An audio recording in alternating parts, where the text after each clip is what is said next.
அறிவோம் சிரிவோம் உழைதோண்டிருக்கும் அனைத்து மகான்களுக்கும் கோடான கோடி நமஸ்காரம். காராம்பசு கரகண்ட பாவங்கள் போகுன்னு சொல்லுவாங்க.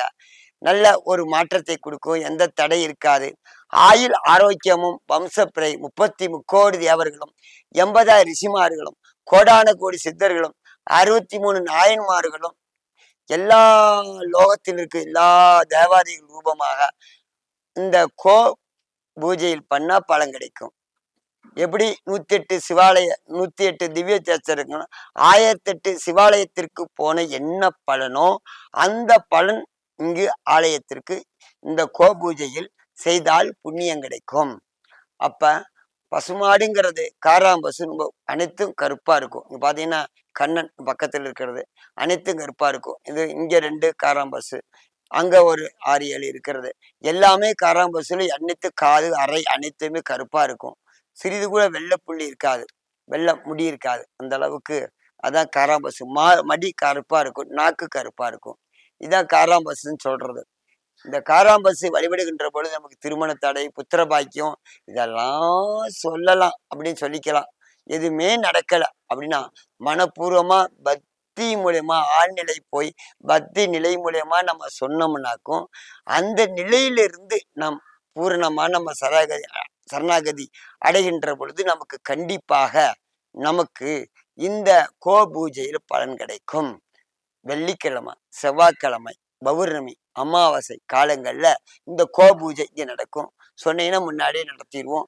அவங்க மூலியமாக தங்கள் மூலியமாக நடக்கக்கூடிய மாற்றங்கள் ஏற்படும், நல்ல வாய்ப்புகளை ஏற்படுத்தும். ஆகையினால நாம் இந்த பூஜைக்கு நவதானியங்கள் மற்ற கோமாதாவுக்கு சொந்தமட்டமான அனைத்து விதமான இதெல்லாம் கொடுக்கறதா கொடுக்கலாம்.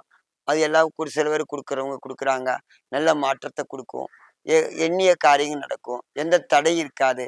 காரிய தடை இல்லாமல் நல்ல செல்வம், நல்ல புகழ், நல்ல கீர்த்தி, ஆயுள் ஆரோக்கியத்தோட இருக்கணும். அப்படின்னா இந்த வம்சம் பித்திரு சம்பந்தப்பட்ட தோஷம், அவன் திருமண தடைகள், புத்திர பாக்கிய தடைகள் இது இல்லாமல் இருக்கணும். அப்படின்னா இந்த மாதிரி பூஜையில கலந்துக்குங்க. நல்ல மாற்றத்தை கொடுக்கும், நல்ல யோக பலன் கொடுக்கும், எந்த விதமான இடையூறு இருக்காது, காரிய தடை இருக்காது, எண்ணியது நடக்கும். பிறவி பெருங்கடன் நீந்தலாம். பகவான் கிருஷ்ண பகவான் என்ன செஞ்சார், பஞ்சபாண்டவர்களுக்கு என்ன செஞ்சிருக்காங்கனாக்கும் இந்த பூஜை அதெல்லாம் வேண்டாம், அந்த கதை தெரியும். நந்தினி என்ற தேவலோகத்திலிருந்து அழைச்சிட்டு வந்து பஞ்சபாண்டவர் பூஜை பண்ணனால நாடு வீடு கிடைச்சிச்சு. சரி, இந்த பூஜையை நம்ம ஏன் சிறப்பா கொண்டாடுறோம் அப்படின்னா கிறிஸ்டன் பூஜை பண்ணனால இன்னொன்னு தேவர்கள் அசுரர்களும் தேவர்களும் பால் கடை திருப்பாக்கடையில பால் கடைகின்ற பொழுது அங்க அந்த காமதேனு என்ற சொல்லக்கூடிய கோமாதா வந்தது. காமதேனு அது வந்தனாலதான் நம்ம நமக்கு 2 தாய், ஒன்று பெற்றெடுத்த தாய் மூலயமா பால் அருந்துகிறோம், இன்னொன்று இது மாதிரி கோமாதா அவங்கள்ட்ட பால் கொடுக்குறோம். ஏன் நாய் பால் குடிக்கலாம், பன்னிப்பால் கொடுக்கலாம், கழுதை பால் குடிக்கலாம்.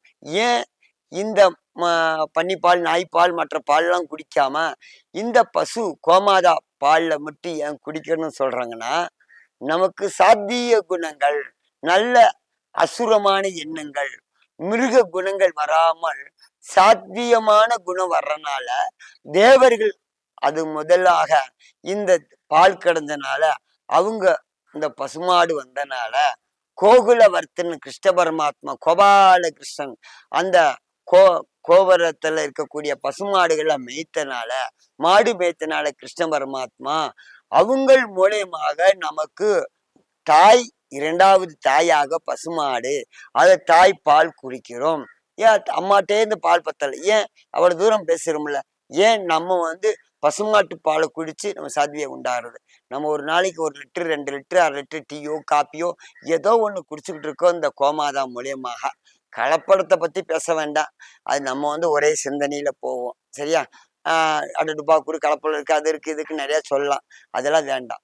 நாம் தூய்மையான எண்ணத்தோடு, தூய்மையான செயலோடு, தூய்மையான பக்தியோடு, தூய்மையான ஆன்மீக சிந்தனை கூட நம்ம செல்ல போகும்போது இந்த மாதிரி பூஜை செய்யும் போது பசுமாடு பால் குடிக்கின்ற பொழுது சாத்விய குணம், நல்ல ஞானம், நல்ல கர்மா விலகும், நல்ல எந்த விதமான இடையூறு இல்லாமல் திருமண தடை, புத்திர பாக்கியம், கடன் தொல்லை, உடல் உபத்திரங்கள், மன உளைச்சல் இல்லாம காப்பாற்றப்படுவாங்க. கஷ்டம் வரணும், கஷ்டமே வாழ்க்கையா இருக்கக்கூடாது. துன்பம் வரணும். துன்பமே வாழ்க்கையா இருக்கக்கூடாது. அதுக்கெல்லாம் இந்த மாதிரி வழிபாட்டு மூலியமாக நம்ம செய்ய போகும்போது நமக்கு பூரணமான நம்முடைய வாழ்க்கையில ஒரு சந்தோஷம், ஒளிமயமான எதிர்காலம் பண்ணலாம். 33 தேவர்களும் 80 ரிஷிமார்களும் கோடான கோடி சித்தர்களும் அந்த கோபூஜை அது 32 இடத்துல பொட்டு வைப்பான்னு சொல்லுவாங்க.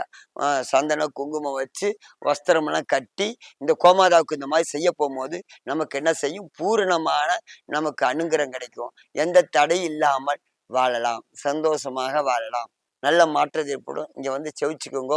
எல்லா செல்வம், எல்லா புகழும், எல்லா கீர்த்தி நிறைய அடியேன் சிறியன் வேண்டிக்கிறேன். கோடான கோடி நமஸ்காரம்.